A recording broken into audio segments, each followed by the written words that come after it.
جہاں میں اہل ایمان صورت خورشید جیتے ہیں، ادھر ڈوبے ادھر نکلے، ادھر ڈوبے ادھر نکلے، ادھر ڈوبے ادھر نکلے، ادھر ڈوبے ادھر نکلے۔ آج ہمارا تمام کورس مکمل ہوا، سیکنڈ ایئر کا سال دوم کا جتنا نصاب تھا سارا ہم نے ریکارڈ کر لیا اور تمام ہمارا نصاب یوٹیوب پر آ گیا۔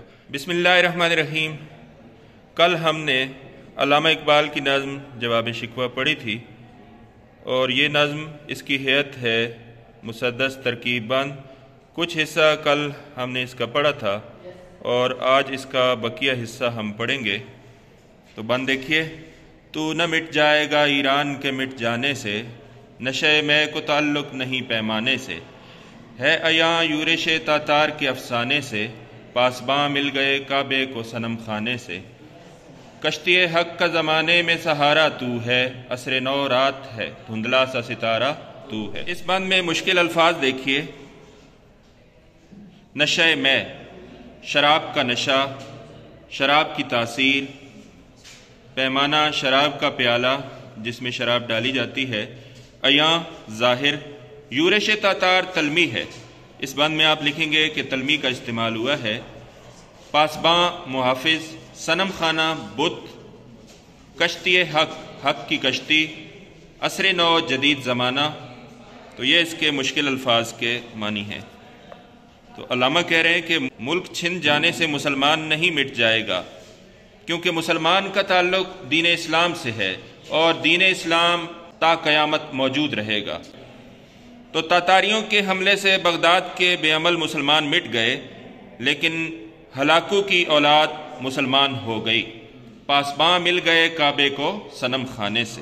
جہاں میں اہل ایمان صورت خورشید جیتے ہیں، جہاں میں اہل ایمان صورت خورشید جیتے ہیں، ادھر ڈوبے ادھر نکلے، ادھر ڈوبے ادھر نکلے، ادھر ڈوبے ادھر نکلے، ادھر ڈوبے ادھر نکلے۔ تو یہ شعر بھی آپ اس میں لکھ سکتے ہیں۔ بعض اوقات اللہ تعالیٰ مخالفین سے بھی وہ کام کرا لیتا ہے جو مسلمان بھی نہیں کر سکتے۔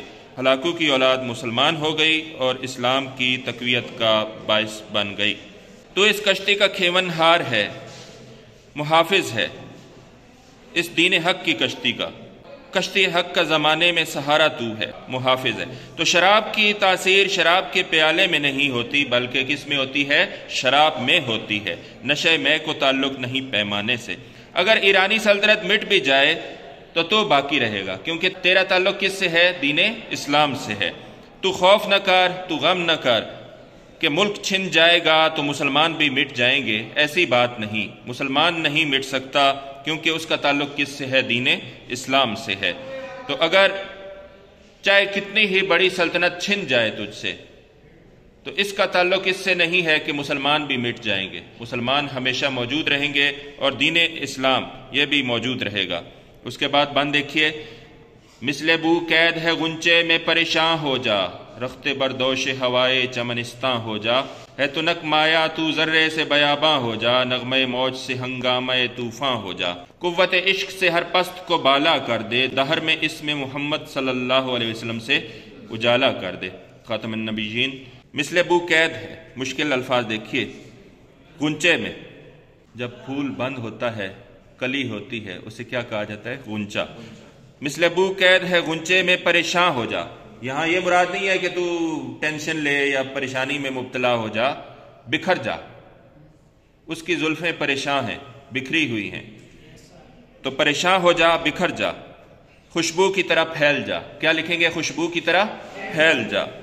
تیرے اندر بہت ساری صلاحیتیں موجود ہیں، قوتیں پنہاں ہیں، اپنی صلاحیتوں کو متعارف کروا تاکہ تیری ہمت کا اور قوت کا پتہ چل سکے، اللہ کے پیغام کو پوری دنیا میں پھیلا دے۔ مثل بو قید ہے غنچے میں، ابھی تیری صلاحیتیں سامنے نہیں آئیں، پریشان ہو جا، اپنی صلاحیتوں کو سامنے لے آ۔ رخت بردوش ہوائے چمنستاں ہو جا، رخت کے معنی ہیں اسباب، سامان۔ رخت بردوش، دوش کندھے کو کہتے ہیں۔ ہوائے چمنستاں، باغ کی ہوا، اس کے کاندھوں پر سواری کر اور اپنی خوشبو پھیلا دے، اپنی خوشبو پھیلا دے، اپنی صلاحیتیں سامنے لے آ۔ آگے مصرع دیکھیے۔ ہے تو نک مایا، تو ایک بے حیثیت ذرہ ہے، ذرے سے بیاباں ہو جا۔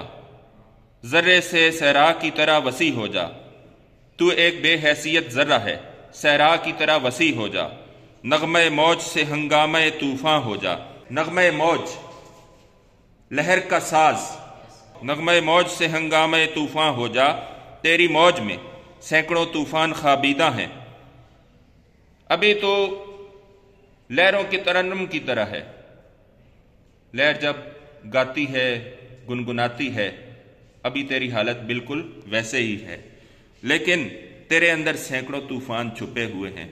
خوابیدہ طوفان سے ہلچل مچا دے، تیری موج میں سینکڑوں طوفان خوابیدہ ہیں۔ اپنی پوشیدہ صلاحیتوں سے، خوابیدہ صلاحیتوں سے انقلاب لیا، طوفان ہنگامہ برپا کر دے، لیکن ابھی تیری خوشبو بھی بند ہے، تو ایک بے حیثیت ذرہ ہے، ابھی تیری خوشبو قید ہے غنچے میں، تیری صلاحیتیں سامنے نہیں آئیں، تو ایک بے حیثیت ذرہ ہے۔ جب صلاحیتیں سامنے آئیں گی تو تیری موج میں سینکڑوں طوفان چھپے ہوئے ہیں، اور انقلاب تبھی آئے گا، تبھی تیری ہمت اور قوت کا پتہ چل سکے گا، جب تیری صلاحیتیں سامنے آئیں گی۔ تو خود ہی کو پہچان، خود کو پہچان، قوت عشق سے ہر پست کو بالا کر دے، دہر میں اسم محمد صلی اللہ علیہ وآلہ وصحبہ وسلم سے اجالا کر دے۔ زمانے میں آپ صلی اللہ علیہ وسلم کے اسم کی روشنی اور ان کی تعلیمات کو عام کر دے۔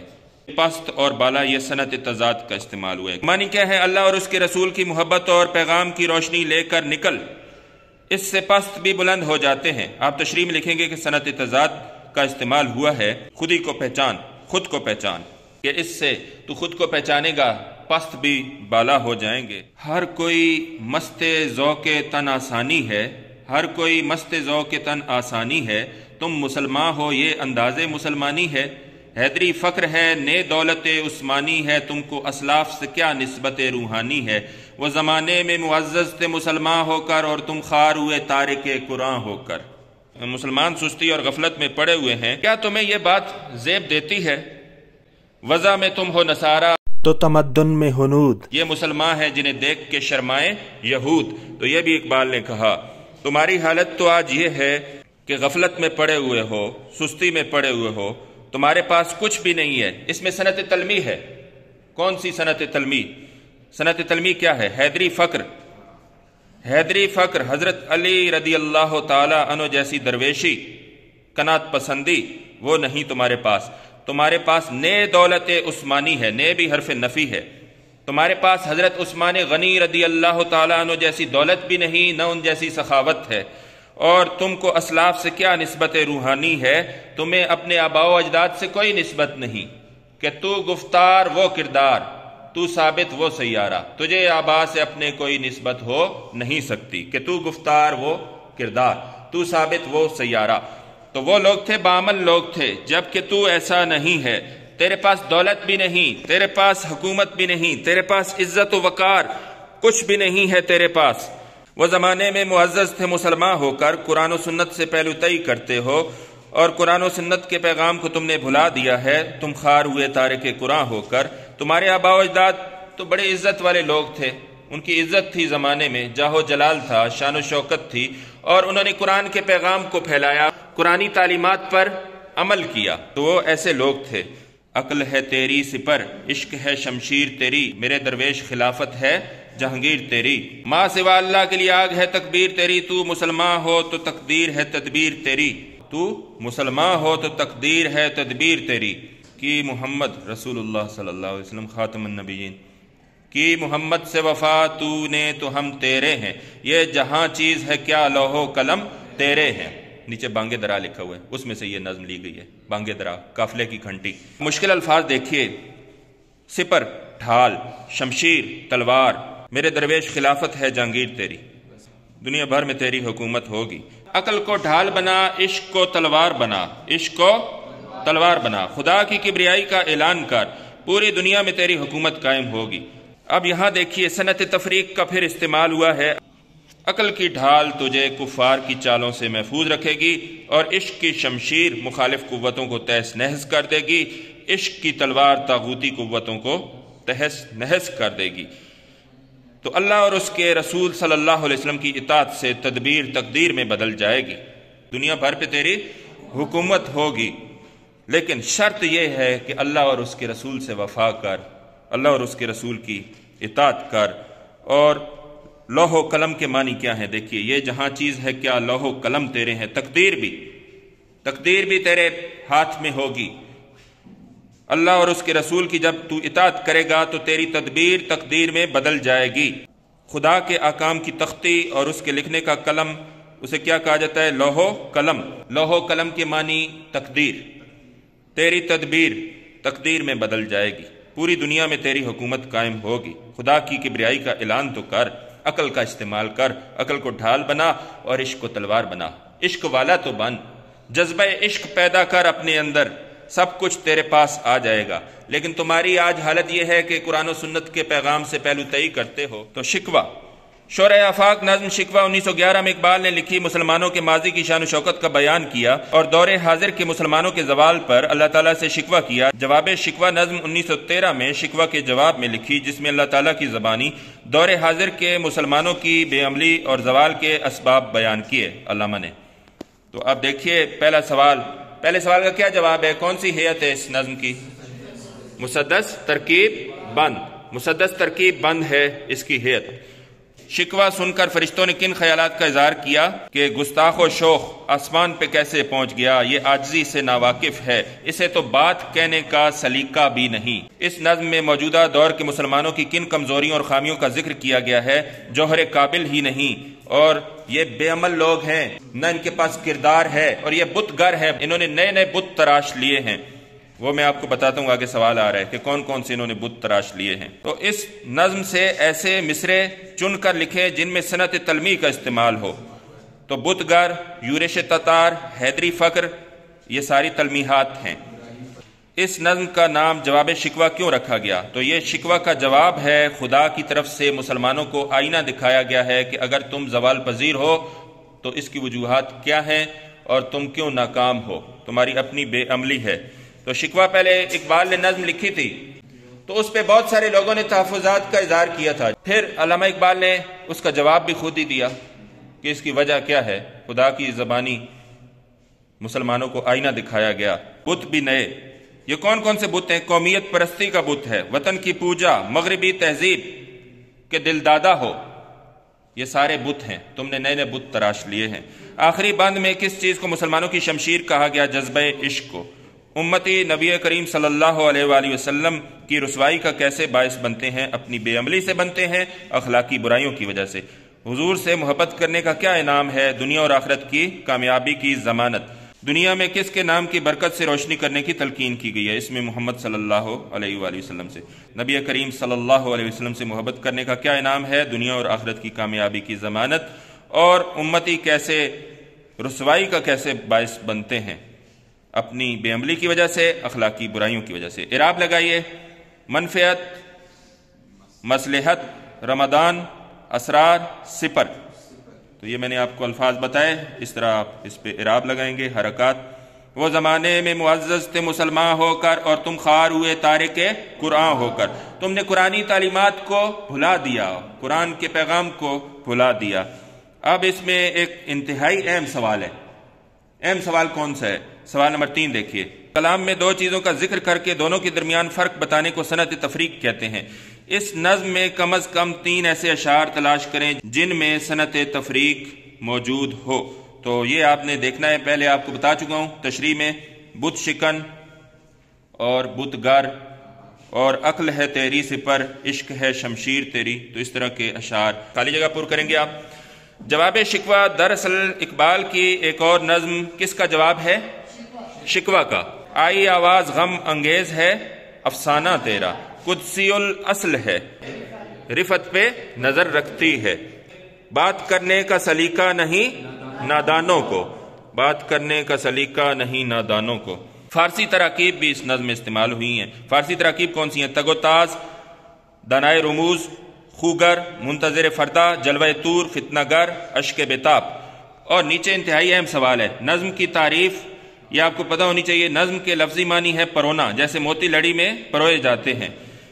تو ادب کی روح سے اشعار کے مجموعے کو نظم کہتے ہیں۔ لکھا ہوا ہے کسی ایک خیال یا موضوع کے تحت لکھے گئے اشعار کو نظم کہتے ہیں۔ اور غزل میں یہ بات نہیں ہوتی، اس کا ہر شعر موضوع کے اعتبار سے مختلف ہوتا ہے، اس کا عنوان بھی نہیں ہوتا غزل کا۔ پابند نظم کسے کہتے ہیں؟ اس نظم میں وزن اور بیر کے ساتھ ساتھ قافیہ اور بسا اوقات ردیف کی پابندی بھی ضروری ہوتی ہے، تو اسے کیا کہتے ہیں؟ پابند نظم۔ کچھ اضافی سوالات بھی اس میں دیکھ لیجئے۔ پہلے بند کے مطابق دل سے نکلی بات میں کیا اثر ہوتا ہے؟ بات جو دل سے نکلتی ہے وہ کہاں تک پہنچ جاتی ہے؟ آسمان تک، آسمان تک اس کی رسائی ہوتی ہے۔ اقبال کے شکوہ پر اہل آسمان نے کیا تبصرہ کیا؟ اقبال کا شکوہ آسمان پر پہنچا تو اہل آسمان اسے سن کر حیران ہوئے۔ آسمان نے سن کر کہا کہ کہیں کوئی موجود ہے، سیاروں نے کیا کہا کہ کہاں کوئی موجود ہے عرش بری پر، اور چاند نے کیا کہا؟ نہیں یہ کوئی زمین والوں میں سے ہے، اور کہکشاں نے کہا یہیں کوئی چھپا ہوا ہے۔ لیکن اقبال کے شکوے کو کس نے سمجھا؟ جنت کے داروغہ نے سمجھا کہ یہ وہی جنت سے نکالا ہوا انسان ہے۔ انسان کو قوت گویائی پر ناز تو ہے، لیکن اس سے بات کرنے کا سلیقہ نہیں، بات کرنے کا طریقہ نہیں آتا۔ مزید اس میں سوالات دیکھیے کون سے ہو سکتے ہیں۔ اس طرح پرچے میں سوالات بند آئے گا، اس میں سوالات بنے ہوں گے، تو ہم ایسے سوالات دیکھ رہے ہیں کہ اس طرح اہم سوالات کون سے ہیں۔ شان کئی، شان کئی سے کیا مراد ہے؟ ایران کے بڑے حکمران کیانی خاندان کے بادشاہ، کیانی خاندان کے بادشاہ شان کئی، ان جیسی شان و شوکت، ان کے نام کے ساتھ کے آتا تھا، کے کباد، کے کاؤس، کے خسرو وغیرہ۔ ڈھونڈنے والوں کو دنیا بھی نہیں دیتے ہیں، اس کا مطلب کیا ہے؟ اگر کوئی پختہ ارادے کے ساتھ نکل پڑے تو ہم اسے نئی راہیں اور نئی دنیایں دکھاتے ہیں، اور الہاد دل سے خوگر ہیں۔ دور حاضر کے مسلمان یہ کفار کے طور طریقہ کے دل دادا ہیں، مغربی تہذیب سے یہ لوگ متاثر ہیں۔ آگے ہے بت شکن اٹھ گئے۔ بت شکن سے کیا مراد ہے؟ سلطان محمود غزنوی جنہوں نے سمنات پر حملہ کیا، اور آج کے مسلمان انہوں نے نئے نئے بت تراش لیے ہیں۔ کون سے بت تراشے ہیں انہوں نے؟ قومیت کے، وطن پرستی کے، اور کس کے تراشے ہیں؟ مغربی تہذیب کے، مغربی تہذیب کے یہ دل دادا ہیں، انہوں نے نئے نئے بت تراش لیے ہیں۔ فاتر ہستی کا ازل سے دستور کیا ہے؟ کیا قانون ہے؟ یعنی اللہ تعالیٰ کا دستور، فاتر ہستی یعنی اللہ تعالیٰ کا دستور ازل سے عدل و انصاف پر مبنی ہے۔ جو کوئی اسلامی اصولوں کی پاسداری کرے گا وہی کامیاب و کامران ہوگا۔ یورش تاتار کے افسانے سے کیا مراد ہے؟ یورش تاتار یہ تلمیح ہے، منگولوں نے، تاتاریوں نے حملہ کیا بغداد پر، اور یہ بات تباہی و بربادی کے افسانے سے ظاہر ہے کہ اللہ تعالیٰ چاہے تو اپنے دین کی نصرت اور حفاظت کا ذمہ کفار سے بھی لے سکتا ہے۔ اس کی اولاد میں سے، منگولوں کی، تاتاریوں کی اولاد میں سے مسلمان ہوئے اور انہوں نے اسلام کی ترویج کے لیے کام کیا۔ معنی کیا ہے؟ دہر میں اس میں محمد صلی اللہ علیہ وسلم سے اجالا کر دے کہ مسلمان خاتم النبیین حضرت محمد صلی اللہ علیہ وسلم کی تعلیمات کو تمام دنیا میں پھیلا دیں، اور دنیا کی تمام تاریکیوں کو آپ کے پیغام نور سے روشن کر دیں۔ حیدری فخر حضرت علی رضی اللہ تعالیٰ عنہ کا فخر اور درویشی، دولت عثمانی، یہ ساری تلمیحات ہیں۔ حضرت عثمان غنی رضی اللہ تعالیٰ عنہ جیسی دولت اور ثروت، اور ان جیسی فیاضی و سخاوت اور دین کی خاطر ایثار و وفا۔ ماضی کے مسلمان کس وجہ سے معزز تھے؟ اسلام کے طور طریقوں پر وہ کاربند تھے۔ دور حاضر کے مسلمان کس وجہ سے ذلیل و خوار ہیں؟ کس وجہ سے ذلیل و خوار ہیں؟ کہ انہوں نے قرآن کی تعلیمات ترک کر دیں، اور آج دنیا میں یہ ذلیل و خوار ہیں اور قرآن کو پس پشت ڈال دیا ہے۔ آخری بات میں اقبال نے مسلمانوں کی تکبیر کے بارے میں کیا کہا کہ تیرا نعرہ تکبیر، نعرہ توحید، یہ کفار کے لیے، طاغوت کے لیے آگ کی مانند ہے۔ ما سوا اللہ، اللہ کے علاوہ جو کچھ ہے، اللہ کے علاوہ جو کچھ ہے طاغوت ہے، کفر ہے، اسے آگ کی طرح یہ جلا دے گا۔ جس طرح آگ سے گھاس پھوس کے تنکے جل کر بھسم ہو جاتے ہیں، اسی طرح تیرے نعرہ تکبیر سے باطل قوتیں بھی جل کر راکھ ہو جائیں گی۔ اقبال نے عقل اور عشق کو مسلمانوں کے لیے کیا قرار دیا ہے کہ عقل تیری ڈھال ہے اور عشق تیری تلوار ہے، تو عقل سے کام لے، کفر کی سازشوں کو ناکام بنا دے، عشق کی تلوار سے طاغوتی قوتوں کا مقابلہ کر کہ محمد سے وفا، تو نے تو ہم تیرے ہیں، اللہ اور اس کے رسول صلی اللہ علیہ وسلم کی تو نے اطاعت اور فرمانبرداری کی تو سب کچھ تیرا ہوگا۔ لیکن تیری کامیابی اللہ اور اس کے رسول صلی اللہ علیہ وسلم کی محبت سے مشروط ہے۔ آج ہمارا تمام کورس مکمل ہوا، سیکنڈ ایئر کا، سال دوم کا جتنا نصاب تھا سارا ہم نے ریکارڈ کر لیا، اور تمام ہمارا نصاب یوٹیوب پر آ گیا۔ وما علینا الا البلاغ۔